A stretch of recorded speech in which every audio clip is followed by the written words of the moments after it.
반도체 이제 피크와 관련된 노이즈. 전반적으로 수출 총량이 좀 감소했기 때문에 그러니까요. 수요 둔화로 본다. 메모리 기업을 팔고 하이퍼스케일러 사야 된다. 궤변이 아닌가. 지금 또 나오고 있는 이야기는 메모리 기업이 또 밸류에이션 가치 보면서 좀 싸다. 한 자릿수가 아니라 이제 두 자릿수 상승 기조 또 이어갈 수 있다고 보고 있고, 최근 3분기를 복귀해 봤을 때 같은 질문이 재차 반복이 됐었는데 지금 구간에서도 그게 아니라는 것이죠. 그래서 저는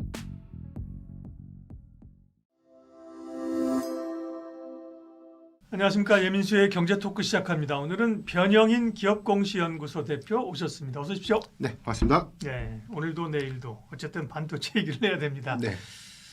반도체가 뭐 너무 달렸죠, 사실. 그죠? 쏠림 현상으로 갔는데 그러다 보니까 노이즈들이 최근에 어쨌든 간에 이익률 둔화되는 거 아니야? 소위 피크아웃 논란이 나오고 있습니다. 다소 좀 주가는 진정됐는데 우리 변 대표님 어떻게 보십니까? 네. 우선 뭐 메모리 기업들에 대한 노이즈가 그 이전까지만 하더라도 그 민감도는 그렇게 크지는 않았는데 네. 이게 어떻게 보면 뭐 새롭게 양성됐던 이슈도 좀 아니었고, 그동안 뭐 재차 피크아웃 논란 관련된 이슈는 그 이전부터 좀 지속됐던 측면들이 좀 있었는데 6월 한 중순 이후부터는 그런 논란 부분들이 조금 더 좀 가속화됐다. 그래서 7월 초 삼성전자 실적 발표를 기점으로 해서 네. 그 노이즈의 민감도가 오히려 이제 반도체 투톱의 수급을 더 흔들다 보니까 이게 전반적인 시장을 더 위축시키는 계기가 좀 되지 않았나라고 보고 있고요. 7월달 삼성전자, SK하이닉스의 이 수익률도 굉장히 좀 안 좋았습니다. 그 내용을 보면 어제 기준에서 삼성전자가 한 21.9% 정도 가격 하락을 했고요. SK하이닉스가 30.6% 정도 가격이 좀 밀렸는데, 일단 뭐 이렇게 알고 있는 것처럼 삼성전자 이제 상당히 좀 경이로운 영업이익 실적을 좀 냈음에도 불구하고 이걸 좀 우리가 세론이라고 좀 보기에는 그 낙폭이 너무 과대했다. 그래서 이제 여기서 좀 재차 양성됐던 이슈들이 좀 있었고, 이 부분이 일단 선별적으로는 좀 조정의 빌미가 좀 되면서 오히려 단일 종목 2배 레버리지 ETF 같은 쇼감마 영향 뭐 이런 것들도 우리가 수급 변동을 좀 키우면서 최근까지 주가 좀 밀리게 된 가장 큰 계기가 좀 되고 있지 않나라고 보십니다. 네, 이유는 뭐 여러 가지가 있었죠. 네, 여러 가지가 있었는데 몇 가지 말씀하셨습니다만 실제로 그러면 왜냐하면 이건 또 나올 것이거든요. 네네. 왜냐하면 작년에도 기억하시겠지만 AI 피크아웃 논쟁이 몇 차례 있었어요. 그렇죠? 네. 딥시크 충격도 있었고 처음 있는 일이 아니라니까요. 네. 한 번씩 흔드는 국면이니까 이게 이제 또 잠잠해졌다가 또 나올 수 있어요. 그죠? 네. 그러면 지금 이런 의구심의 근거는 무엇인지 조금씩 시장에서 되고 있는 걸 좀 분해를 좀 해보죠. 네. 내용을. 네. 일단 세 가지 정도 노이즈를 좀 제가 복기를 좀 해보니까 네. 지금 세 가지 정도 아주 화두가 되는 것 같습니다. 첫 번째가 아무래도 반도체 이제 피크와 관련된 노이즈. 네. 이게 4월과 5월달 수출이 더 좋았고 6월달도 좋았는데 이제 특집 잡을 게 없다 보니까 네. 반도체 수출 총량이 5월 대비해서는 좀 꺾였다. 아, 이걸 가지고 좀 문제를 좀 삼았죠. 가격이 오르니까 그만큼 클 거 아니에요, 그죠? 그렇죠. 근데 이제 수량으로 따지면 는 게 그렇죠. 아니다 이렇게. 그래서 우리가 언제부터 반도체를 전체 총량으로 좀 잰 것도 아니고 그렇죠. 이게 2차 전지 같은 예. 전체 출하 비중을 음, 일단 뭐 중량으로 좀 재는 것은 아닌데 이게 이걸 가지고 이제 전반적으로 피크가 시작되는 것 아닌가 이렇게 좀 우려했다는 사실이 좀 있는데, 메모리 사이클이 뭐 사실상 철저하게 수요 기반에서 상반기까지 올라온 건 맞습니다. 네. 이게 뭐 가격만 오른 것도 있지만 그러니까. 1분기와 2분기의 수출 데이터에서 전체 이 출하량 기준도 굉장히 좀 큰 폭의 증가세를 보였기 때문에 이건 월간 데이터 상에서도 증가폭이 좀 컸었고, 그래서 지금 수요가 좀 둔화됐고 가격 상승이 끌고 왔던 사이클 기준은 아니다. 이 부분은 철저하게 이제 수요 중심의 매출 집중이 좀 반영시켰고, 이게 레거시 부분과 뭐 어느 정도의 생산 부분들에 대한 어떤 이 편차가 좀 있다 보니까 믹스 효과를 좀 반영시키면 수출 총량에는 좀 변수가 좀 있을 수 있는 부분이 있고요. 두 번째는 이제 매 분기말의 선적 시점에 대한 차이점이 좀 있습니다. 네. 월간 데이터 안에서도 우리가 전체 수출 데이터를 1일부터 10일, 그다음에 1일부터 20일까지에 대한 그 변경치가 좀 다른데 가장 크게 좀 잡힌 시점이 21일부터 30일까지 그 수치거든요. 네. 이 부분은 선적에 대한 시점에 대한 차이가 좀 있기 때문에 이런 부분들이 고객사의 뭐 재고 조정 시점과 좀 맞물리면 일종의 예상됐던 그 편차보다는 좀 다르게 나타낼 수 있는 것이지, 이걸 전반적으로 수출 총량이 좀 감소했기 때문에 그러니까요. 수요 둔화로 본다? 이건 좀 너무 무리한 해석이 아닌가. 그렇죠. 그거야 뭐 양으로 따지면 뭐 반도체는 조그만데 차라리 그러면 석탄을 팔지, 그죠? 그렇죠. 네. 뭐 섬유 옷을 팔면, 그죠? 네. 양으로 늘어난. 그거보다는 시장에서 우려하는 그 엄청난 가격 상승률 이 가격 상승률이 좀 피크아웃하는 거 아니냐, 그죠? 그런 네. 논란이 있을 수 있어도 수출 데이터와 관련된 논란은 조금 이제 그야말로 노이즈인 것 같고 네. 그 다음 이유는요. 네. 그래서 7월 초까지 해서 이제 그런 이슈가 나왔는데 또 7월 1일부터 20일자 최근에 발표된 수출 잠정됐다 보니까 네. 또 수출 총량도 증가됐고 음. 수출 단가도 또 올라갔어요. 음. 그러니까 이걸 좀 어떻게 해석하는 것인가? 그러니까 한 달 한 달에 대한 이 추정 증감 내용을 갖고 전체적인 어떤 피크를 단발성 요인으로 좀 보는 것은 좀 무리가 있다고 좀 네. 보고요.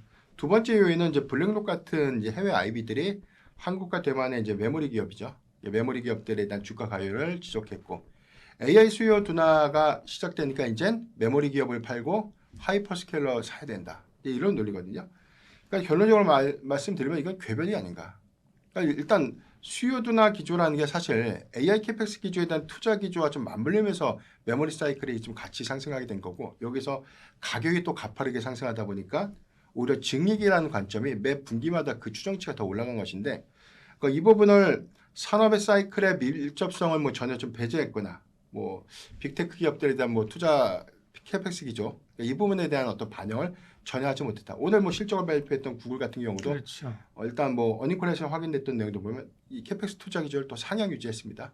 그러니까 1,900달러에서 한 2,100억 달러 정도까지 네. 좀 상향을 했기 때문에 우리가 우려했던 기조보다는 그래도 빅테크들이 과소 투자보다는 과대 투자를 하는 것이 더 과소 투자하는 게 더 리스크하다. 그러니까 이런 입장을 다시 한번 좀 확인했다는 관점에서 보면 일단 해외 IB들이 이제 단기에 이 메모리 기업들에 대한 주가 과열을 좀 논했던 것은 네. 다소 좀 무리가 있었고요. 지금 현저하게 좀 주가 조정을 좀 받다 보니까 또 지금 또 나오고 있는 이야기는 메모리 기업이 또 밸류에이션 가치 보면서 좀 싸다. 또 이런 메시지가 좀 나오고 있다. 전의 전쟁이죠. 전에 말씀하신 것처럼 구글 알파벳 실적 발표했는데 투자는 계속 늘린다, 그죠? 네. 물론 뭐 순현금이 마이너스로 갔다는 얘기도 있지만 뭐 죽기 살기로 하는 거죠. 지금 빅테크들은 가는 거니까요. 계속 투자 기조 자체는 지속되는 걸로 확인이 됐고요. 네. 그 다음에 또 반도체를 누르는 요인은요.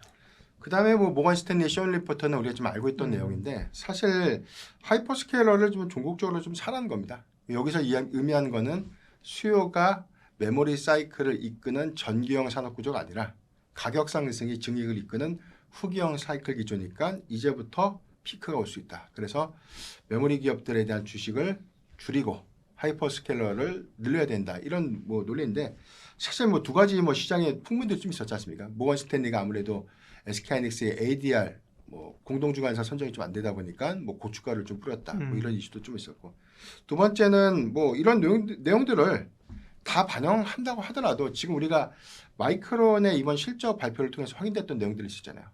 일단 전체 16개 빅테크 기업들과 장기 공급 계약이 관련된 구체화된 내용들이 좀 반영이 됐었는데 이 부분은 이제 구매 의무 조항이 반영됐습니다. 그 이전에 우리가 아니면 말고식에 대한 조항이 아니었고 이 부분은 페이 오브 멘트라고 해서 이게 법적인 구속력을 좀 수반한다고 합니다. 일종의 이제 현금 부분을 좀 보증료로 좀 납입한 조건도 있고 해당되는 어떤 구매 수량만큼을 해당되는 기간까지 무조건 좀 사줘야 되는 그런 구매 의무 조항들이 좀 반영된 장기 공급 계약 건수가 한 16개의 사와 좀 체결했다는 내용들이 좀 나오고 있는데 전체적으로 한 3년에서 많게는 한 5년 정도까지 된 계약 부분이니까 이게 이번 뭐 삼성전자, SK하이닉스의 2분기 확정 실적이 좀 나오고 컨퍼런스 콜에서는 아마 장기 공급 계약에 대한 구체화된 내용들이 좀 더 반영이 좀 되면 우리가 우려했던 수요 기조가 꺾여서 가격 상승 기조가 이끄는 후기형 사이클 기조가 아니라 오히려 하이퍼스케일러들의 장기 공급 계약을 좀 주로 해서 앞으로 좀 우리가 기대할 수 있는 메모리 사이클에 대한 어떤 이 낮은 기대치가 어느 정도 그 리스크 요인들을 좀 더 완화시키면서 우리가 좀 장기 사이클 기조로 좀 인식할 수 있는 계기가 좀 될 수 있지 않을까라고 보겠습니다. 최근에 이 반도체의 급변동을 가져온 원인들을 변영인 대표님의 시각으로 이제 해석을 하셨는데, 자, 그럼 우리가 반도체 구체적인 앞으로 나올 이슈나 종목 이야기는 다음 세션에서 하기로 하고 여기서 이제 어쨌든 반도체에 관한 우리의 전략을 한번 가다듬어 보자고요. 지난 작년에도 그랬고 올해도 그렇고 노이즈는 앞으로도 나올 거예요. 이 노이즈를 딛고 어쨌든 반도체 산업 AI는 크고 있는데 다만 이게 전과 같은 속도로 온리 반도체로 갈 수 있겠느냐, 그죠? 네. 이런 고민들은 있고 반도체가 꺾이고 뭐 AI가 끝난 건 아니지만, 그죠? 추세적 상승이지만 그런 속도의 그럼 문제들이 있고 네. 또 이제 투자자들이 이전에 고점들을 봤기 때문에 사실 그 근처에 올라가면 또 매물이 나올 거예요, 그죠? 그런 부분들을 어떻게 해야 되는지 반도체 전반적을 바라보면서 우리가 뭐 하반기 내년을 바라보는 시각에서의 반도체 시각 전략을 알려주시죠. 네. 아무래도 우리가 증권사 리포트라든가 해외 IB에 대한 원문들을 보면 일단 부정적인 메시지는 아까 말씀드렸던 요인이죠. 뭐 메모리 사이클에 대한 둔화 가능성 이 부분은 뭐 내년부터 캐펙스 투자 기조가 좀 보수적으로 좀 가다 보면 아무래도 그 수요 기조가 좀 꺾이지 않을까. 그렇다면은 가파른 가격 상승세가 완만한 유지 내지는 완만한 하락으로 좀 이어질 수 있는데 우리가 예상했던 이게 증가폭에 대한 속도가 예전보다는 좀 늘어지는 것 아닌가 이런 우려감들이 좀 반영이 된 것이고요. 네. 지금 긍정적인 메시지가 좀 나오고 있는 기준은 여전히 장기 공급 계약을 선행해서라도 지금 메모리 수급을 해야 되는 이슈죠. 지금 애플 같은 경우는 사실 이번 하반기 스마트폰에 대한 신규 제품 출시를 좀 예고를 했는데 이게 메모리 수급 이슈 때문에 내년 상반기, 내년 한 1분기 정도로 연기가 될 수 있다는 메시지가 좀 나오고 있습니다. 그런데 이걸 타겟다 보니까 뭐 중국 쪽을 컨택으로 해서 중국 쪽 메모리 수급을 한다. 뭐 이런 이슈가 좀 있었는데 사실 그 가능성은 좀 제한적으로 봅니다. 첫 번째 미국에서 그렇죠. 뭐 수입이 좀 될 수 있는 확률은 좀 제한적으로 보이고 있고 두 번째는 중국 자체적인 칩의 수요도 자체적인 어떤 이 수율 여건도 안 나오지만 그마저 나오는 이제 수율 여건들도 중국 안에서에 대한 소비도 굉장히 좀 타이트한 그런 상태이기 때문에 그런저런 부분들을 종합적으로 좀 고려했을 때 범용 반도체에 대한 가격 상승 기조는 뭐 트렌드 포스가 최근 전망했던 것처럼 한 자릿수가 아니라 이제 두 자릿수 상승 기조 또 이어갈 수 있다고 좀 보고 있고 중요한 건 이 HBM 칩에 대한 어떤 수요폭인데 이게 하이퍼스케일러들의 투자 기조 때문에 위축될 수 있는 영향은 좀 있지만 지금까지에 대한 기조를 보면 우리가 매 분기마다 테스트를 좀 하고 있지 않습니까? 정말 빅테크 기업들이 캐펙스의 투자 기조를 좀 줄이는 것인가? 그러니까 이 관점에서 보면 최근 3분기를 복귀해 왔을 때 같은 질문이 재차 반복이 됐었는데 그때마다 투자 캐펙스 기조가 상향 유지가 좀 됐다는 겁니다.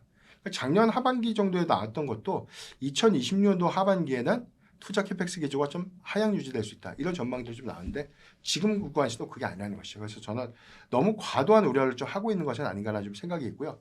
지금은 이제 훈련용 영역에서 초고 성능을 좀 반영시킬 수 있는 칩의 수요도 좀 중요하지만 추론 영역이라고 해서 그 영역 부분은 개별적인 AI 서비스 모델군들이 더 다각화되고 있는 측면들을 좀 고려할 때 저는 확장 기조를 좀 보일 것 같습니다. 그래서 지금의 증설 투자를 결정하게 된 가장 큰 계기가 저는 뭐 막연한 사이클에 대한 어떤 기대감들보다는 하이퍼스케일러들의 정말 어떤 수요와 장기 공급 계약을 좀 전제로 한 그런 부분들을 종합적으로 좀 환산해서 증설 투자의 계획도 반영시키면서 좀 가고 있지 않나라고 보고 있습니다.